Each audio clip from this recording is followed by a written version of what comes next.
नींव पर लगातार हमला किया जा रहा है और ये नींव उसने कोई मेहनत से तैयार नहीं की है। 69 मुकदमे हैं उस पर और ये 69 मुकदमों से 3 मुकदमों को आप छोड़ दें तो 66 मुकदमे संभल हिंसा के पहले ही दर्ज हो चुके थे, जिसमें यह माना जाता था कि संभल हिंसा का जो ये आरोपी है न सिर्फ ये देश भर से गाड़ियां चोरी करके इधर से उधर करता था, बल्कि तमाम गैंगस्टर एक्ट, गुंडा एक्ट और तमाम आपराधिक कार्रवाइयों में संलिप्त था। लेकिन आप देखिए तो लगातार जो है वो एक संदेश जो है वो डुगडुगी बजाकर पूरे इलाके में इस वक्त जो है वो लगातार दिया जा रहा है और देखिए किस तरीके से अनाउंसमेंट जो है वो लगातार जो है वो इस वक्त सुनाया जा रहा है और ये अनाउंसमेंट ये बताता है कि किस तरीके से लोगों से, और आप देखिए एक बार अनाउंसमेंट होता है और उसके बाद डुगडुगी बजती है, फिर अनाउंसमेंट किया जाता है और डुगडुगी, और इस पूरे जो परिक्षेत्र है यानी कि ये जो यहाँ पर ये कुर्की हो रहा है, यहाँ देखिए मेरे साथ अंकित चलिए, देखिए ये जहां जहां कुर्की हो का आदेश उसके चारों तरफ इलाकों में जाकर हर गली में जाकर देखिए ये बताया जा रहा है कि आपका जो संपत्ति है वो कुर्क की जा रही है, कोर्ट के आदेशों से की जा रही है, ताकि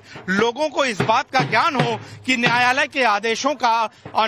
की अवमानना करने से, उनका पालन न करने से किस तरह का हश्र होता है। वही तस्वीर आप ये देख रहे हैं और देखिए ये जो पोस्टर है और ये बाकायदा जो अनाउंसमेंट है वो पूरे इलाके में किया जा रहा है और आप देखिए किस तरीके से आपको हर पॉइंट पर यहाँ पर ये जो पूरा रास्ता है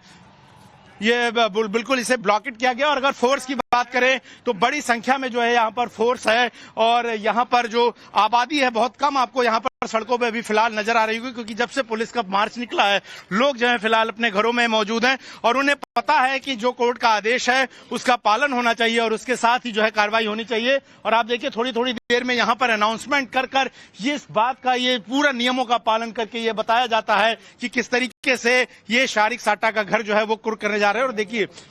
जी, तो एक बार अनाउंसमेंट हम आपको अपने दर्शकों को सुना देते हैं कि अनाउंसमेंट आखिर पुलिस जो है वो कैसे करती है। हाथ में एक नोटिस का जो कंटेंट होता है वो हाथ में होता है और उसके साथ ही जो पुलिस के जवान से वो पढ़ते हैं और थोड़ी देर में ये जो कंटेंट है वो पढ़कर जो है वो फिलहाल जो है वो सुनाया जाएगा और ये बाकायदा कंटेंट पढ़ने के बाद कुर्की के नोटिस का उसके बाद जो है यहाँ पर ये डुगडुगी बजाई जाती है। तो देखिए अब थोड़ी देर में जो है यहाँ पर थोड़ा सा कुर्की का जो आदेश है वो अनाउंसमेंट है जो वो यहाँ पर तस्वीरों में जो है वो थोड़ा सा यहाँ पर आप सुनाई देगा थोड़ी देर में। यहाँ पर सुनिए। अवगत कराना है कि माननीय न्यायालय सीजेएम संभल स्थित चंदौसी के दिनांकित 13/1/2026 के आदेशानुसार मुकदमा अपराध संख्या 340/24 धारा 103(1) 61(2) का बीएनएस थाना संभल जनपद संभल में 24/11/2024 की हिंसा एवं हत्या के मुख्य आरोपी फरार अभियुक्त सारिक उर्फ साठा पुत्र सायक हुसैन निवासी मोहल्ला पजाया दीपा सराय थाना संभल जिला संभल के विरुद्ध धारा 85 बीएनएसएस कुर्की की कार्रवाई हेतु आदेश जारी किया गया है। उक्त आदेश के अनुपालन में अभियुक्त सारिक उर्फ साठा उपरोक्त की चल अचल संपत्ति को माननीय न्यायालय सीजेएम संभल स्थित चंदौसी के आदेश के अनुपालन में कुर्क किया जाता है। तो देखिए ये अनाउंसमेंट हुआ और उसके बाद ये डुगडुगी बजी, तो ऐसे कर करके जो है वो कुर्की वाले इलाके के आसपास के पूरे क्षेत्र में जो है वो ये न्यायालय का आदेश जो है वो पढ़कर बताया जाता है कि कैसे बीएनएसएस की जो धारा 84 है उसका पालन करने के बाद धारा 85 के पालन के तहत जो है वो कुर्की की जाती है। और ये कुर्की जो है फिलहाल दिखाई जा रही है और मैं आपको ये सीधा यहाँ से ये रोड दिखाई है अंकित, ये इस इलाके से आप देखिए पुलिस ने ब्लॉकेट किया और सामने जहां पर आपको बड़ी संख्या में पुलिस के जवानों की मौजूदगी नजर आ रही है वो ये दिखाती है कि कैसे बड़े पैमाने पर पुलिस मौजूद है, संदेश दे रही है कि ये चोट सिर्फ जो है शारिक साटा पे नहीं है बल्कि उस जड़ पर चोट की जा रही है जो कि संभल में अपराध का जड़ या मूल बना हुआ था। वो शारिक साटा जो देश से बाहर बैठकर जो है वो अपराध की जड़ों को लगातार फैलाने की कोशिश कर रहा था और जिस तरीके से संभल हिंसा में उसकी भूमिका मास्टरमाइंड के तौर पर सामने आई। और ऐसा नहीं है, 66 मुकदमे इस हिंसा से पहले उसके पास थे और 3 मुकदमे उसके बाद दर्ज हुए जिसमें हत्या का मुकदमा भी था।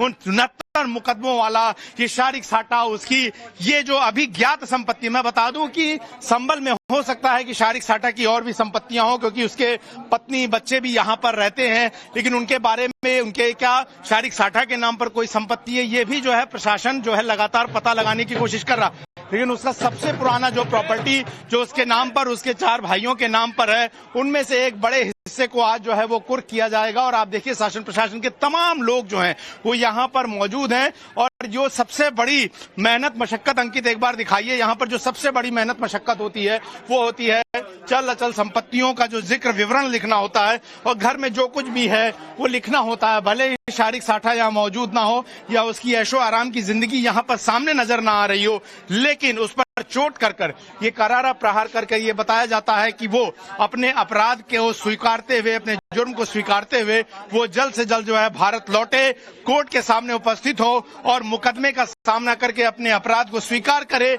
और यही वजह है कि इस कानून की धाराओं को इस तरीके से जो है वो बनाया गया है। और आप देखिए यहाँ पर जो है तमाम पोस्टर जो हैं वो आपको नजर आ रहे होंगे, किस तरीके से दीवारों पे जगह जगह आपको पोस्टर्स जो हैं वो भी नजर आ रहे होंगे कि यहाँ पर तमाम जो बातें, संदेश जो हैं वो लिखे हुए हैं। हालांकि चूंकि ये घर है, यहाँ पर उनकी भाभियां रहती हैं जिनसे हमने बात करके आप लोग को सुनाया कि किस तरीके से उनकी भाभियां जो हैं वो ये कह रही हैं कि वो इस हिस्से का इस्तेमाल जो है वो लोग करते हैं। लेकिन फिलहाल आप देखिए यहाँ पर ये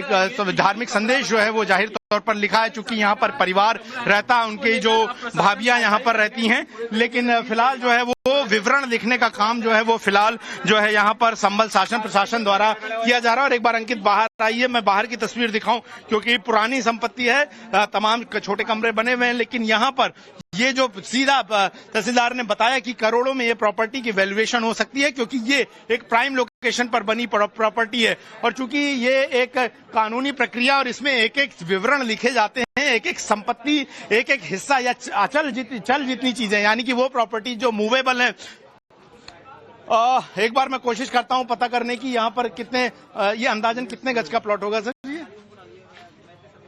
25 गज का। अच्छा, 20 गज का 20-25 गज का प्लॉट है ये बताया जा रहा है। लेकिन चूंकि ये यहाँ पर मेन रोड पर स्थित है, ऐसे में इसकी जो कीमत है वो यहाँ पर प्राइम प्रॉपर्टी के तौर पर इसकी कीमत आंकी जा रही है। क्योंकि मैं आपको बता दूं, संभल में जो संभल का पुराना शहर है और जो खास करके ये दीपा सराय का इलाका है, ये सबसे पुराने इलाकों में से। और ऐसे में ये जो अगर आप कहें तो एक व्यवस्थित बसावट जो इस इलाके की है वो इसी इलाके में सबसे ज्यादा कंसंट्रेटेड है। खास करके चूंकि जो संभल के सांसद हैं उनका घर, उनका पुश्तैनी मकान भी इसी इलाके में पास में है, तो ऐसे में जो यहाँ प्रॉपर्टी की वैल्यूएशन होती है जाता है। लेकिन यहाँ पर प्रॉपर्टी से ज्यादा बड़ा मैसेज जो है, प्रॉपर्टी किससे जुड़ी है और किसके खिलाफ संभल पुलिस यहाँ पर सीना ठोक कर कार्रवाई जिला प्रशासन के साथ कर रही है, वो है शारिक साठा, जो कि संभल हिंसा का मास्टरमाइंड और जिसने वहां पर गोलियां चलवाई, ये आरोप, और जिसकी वजह से न सिर्फ आम लोग मरे बल्कि पुलिस वाले भी घायल हुए और जो हथियार बरामद हुए वो पाकिस्तान से बने हुए थे, ऐसा दावा जो है वो पुलिस की तरफ से किया गया।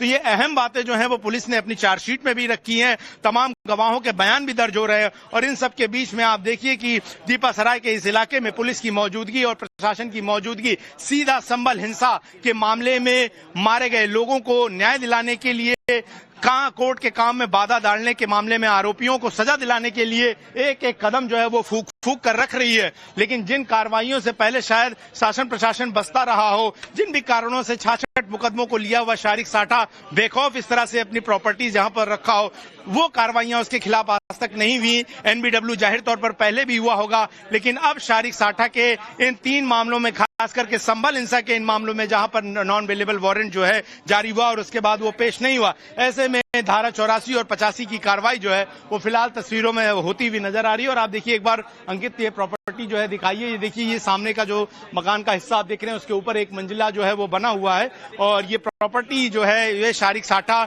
समेत उसके 4 भाइयों के नाम पर है। इसके अलावा और भी प्रॉपर्टी जो है वो कही जाती है जो बेनामी संपत्ति है, जो कि शारिक साठा के नाम पर रखी, क्योंकि ये माना जाता है कि वो फरार होने के बाद जो है वो दुबई चला गया था और वहां पर ही वो अपने तमाम कारोबार, अवैध कारोबार को आगे बढ़ा रहा है। लेकिन आज तक उसे जो है भारत लाने की प्रक्रिया उतनी तेजी से नहीं हुई। लेकिन संभल हिंसा के बाद जब उसका नाम मास्टरमाइंड के तौर पर उभरा, तो अब जो है वो पुलिस जाहिर तौर पर उसके खिलाफ रेड कॉर्नर नोटिस लाने की तैयारी कर रही है, ताकि उसे वो दुनिया के किसी भी हिस्से में हो, तमाम देशों के सहयोग से उसे जो है वो भारत लाया जा सके। और ये तस्वीर आप देख रहे हैं, तमाम बड़े पुलिस ऑफिसर जो हैं वो मौके पर मौजूद। और आप देखिए संभल के जो एएसपी हैं कुलदीप सिंह, इसके अलावा जो सीईओ हैं कुलदीप कुमार, वो सभी यहाँ तस्वीरों में मौजूद हैं और पुलिस फोर्स बड़े पैमाने पर मौजूद है। आप अगर आम दिनों में देखें तो जो कुर्की की कार्रवाई होती है बहुत सामान्य तरीके से निपट जाती है, लेकिन चूंकि ये शारिक साठा का मकान है जो कि संभल हिंसा से जुड़ा हुआ है, यही वजह है कि पुलिस ने यहाँ पर बड़े पैमाने पर जो है वो न सिर्फ फोर्स की तैनाती की है, बल्कि साथ ही साथ इस बात का पूरा ध्यान रखा है कि यहाँ पर इस सरकारी काम में कोई बाधा जो है बिल्कुल भी न डाले। और ये तस्वीर